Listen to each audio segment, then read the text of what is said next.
Drummers, that's what we're talking about today. Drummers are the most important member of any band. There, I said it. You're welcome, drummers. Sorry to everybody else, but it's true. If you have the wrong drummer, it just doesn't work, no matter what else is happening on stage. So in this case, we're going to talk specifically about John Mayer's drummers, his live drummers. He's got a long list of them, and he's got a list that includes some of the most legendary drummers to have ever played pop rock music. What we're not going to do is we're not going to rank them. I have done that before with other things like his albums, his singles. Those can be ranked. To me, I'm not going to go ahead and rank these guys on the drums. I do have my own preferences and my own opinions. We're going to talk about those. You guys did rank them though, because I put out a poll on my channel where over 500 of you voted, and the results were mind-blowing to me. We're going to talk about those results at the end of this video.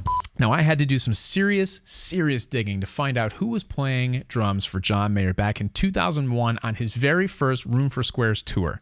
Now, this is a guy named Carlton Owens. Now, I watched a lot of bootleg footage to try to pick out a band introduction that mentioned who was playing drums on this tour, and I could not figure out what John Mayer was saying into the microphone because the recordings weren't that great. But I did some digging, and Carlton Owens is the name that came up. The second drummer is a name you might have heard. His name is Chopek. Now, he came into the picture on the second Room for Squares tour, and you'll remember him from the live recording Any Given Thursday. He's on the DVD. It's a CD. It was, it's on Spotify. You can go listen to it. And his drumming on this, I think, a highlight is just the opening of the show.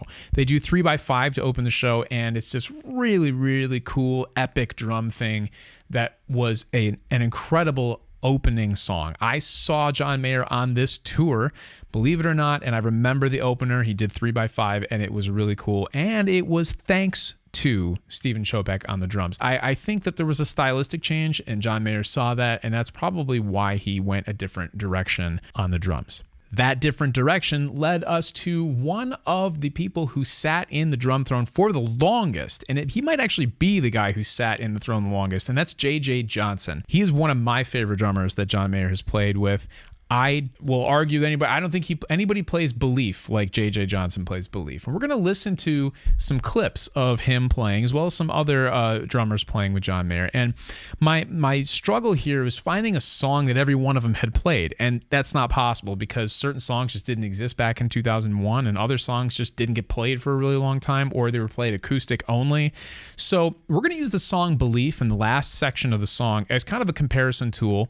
We're not ranking, just comparing, of these guys and what they do and kind of what their signatures are when they drum on a song. So let's go to a very short clip of JJ playing Belief.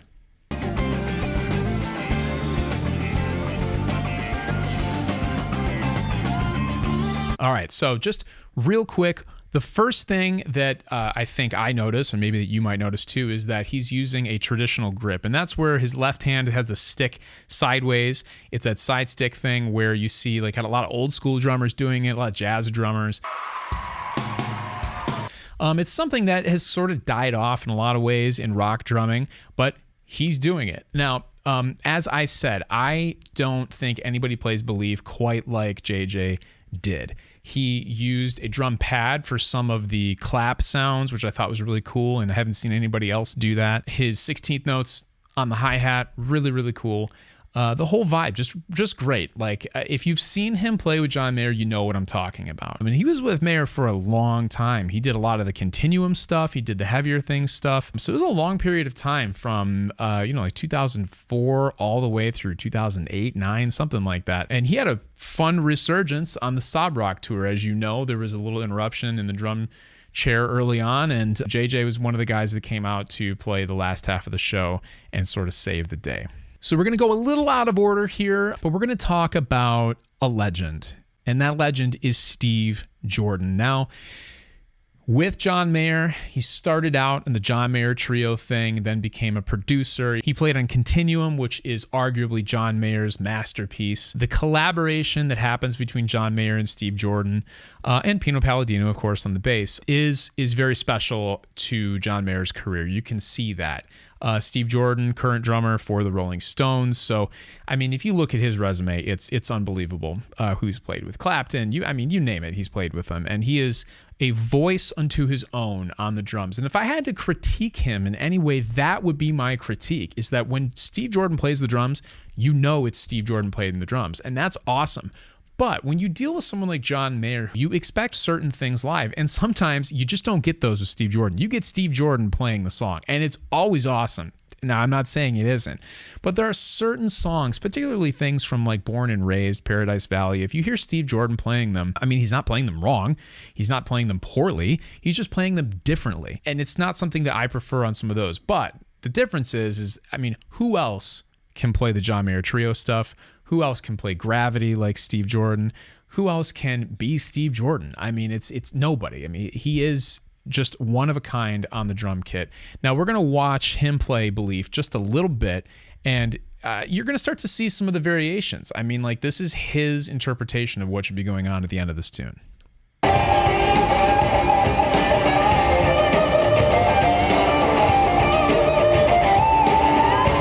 You know, same thing. I mean, it's generally the same thing J.J. Johnson was playing in the last clip. He's not using the traditional grip. He's got just, you know, the typical straight grips. Drummers, correct me. I don't know what I'm talking about. I'm a guitar player and a singer. I can't help it. But, you know, he's doing the thing on Belief.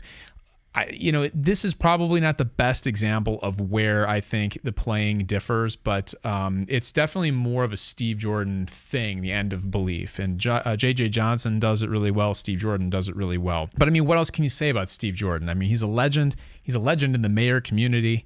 And I mean, there's really, you know, I think there's quite a few of you out there who would argue you always want to hear Steve Jordan on the drums. Keith Carlock is up next. He is probably the one who sat in the seat for the shortest amount of time, and I think these were shows that Steve Jordan could not do. They are mostly international shows. This clip we're going to look at is from Rock in Rio. I know he played some shows in Japan, but his approach to Belief is generally the same, but I think you can kind of hear a difference.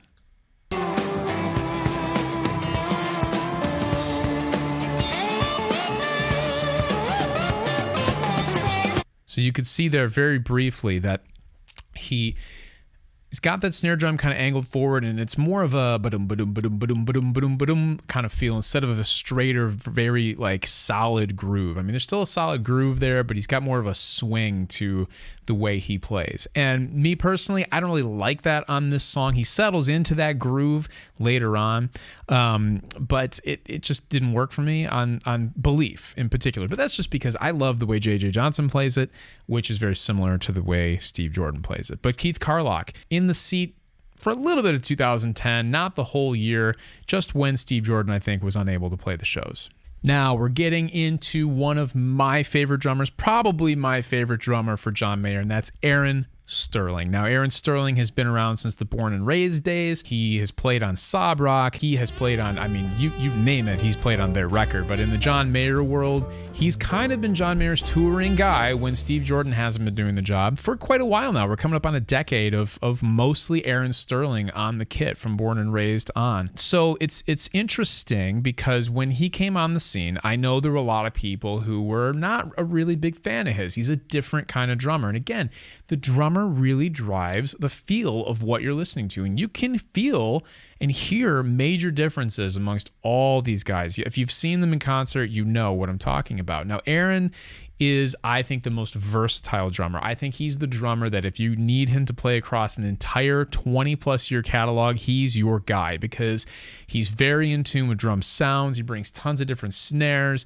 He's very mindful of the cymbals that he's using. He's trying to recreate the album sounds but not be stagnant. And I think he is by far the best at reading where John Mayer is going in the sections of songs that require some very, very, very interesting dynamics, which are usually improvised to go along with the solo that John Mayer is playing. So a good example of this is Slow Dancing in a Burning Room. At the end of that song, it is all about watching and listening to what John Mayer's playing and reacting to that, pushing the song where John's trying to take it as the drummer, because you can't really do that from any other position in the band. The drummer is very much responsible for that. If the drummer doesn't take you there, then the band's not going there. So it's that sixth sense that I think Aaron Sterling has to be able to follow John Mayer where Mayer is really trying to make the music go. So let's just take a quick listen here of Aaron Sterling playing Belief.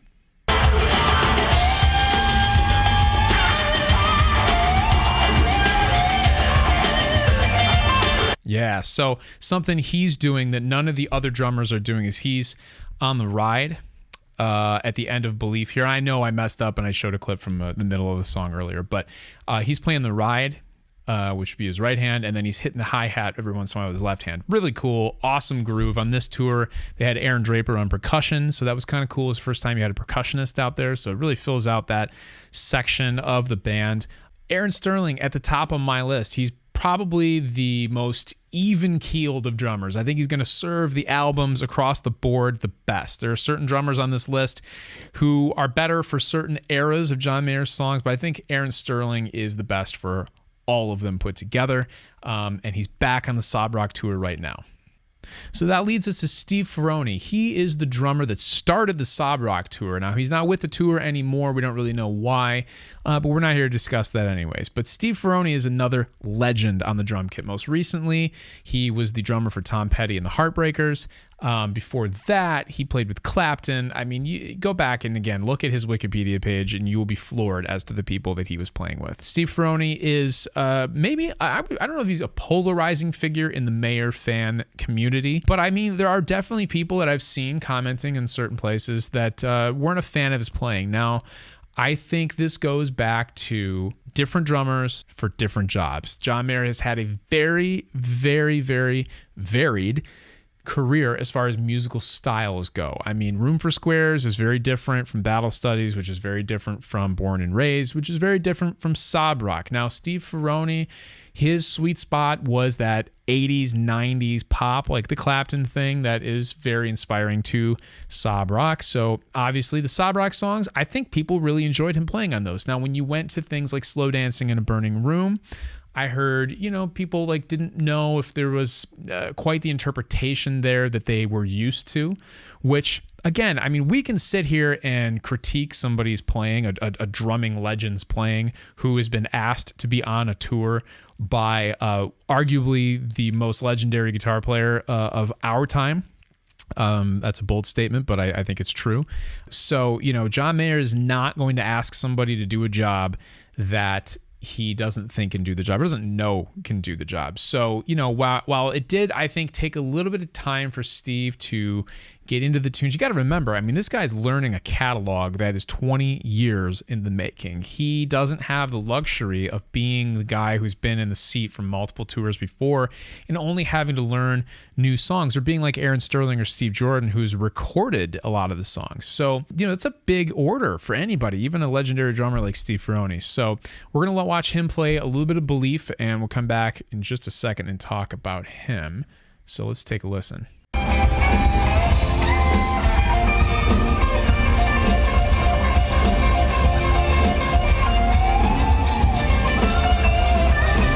Again, this video, you can't really see Steve, but I mean, he's on the ride cymbal. He's another player who does the traditional side stick thing.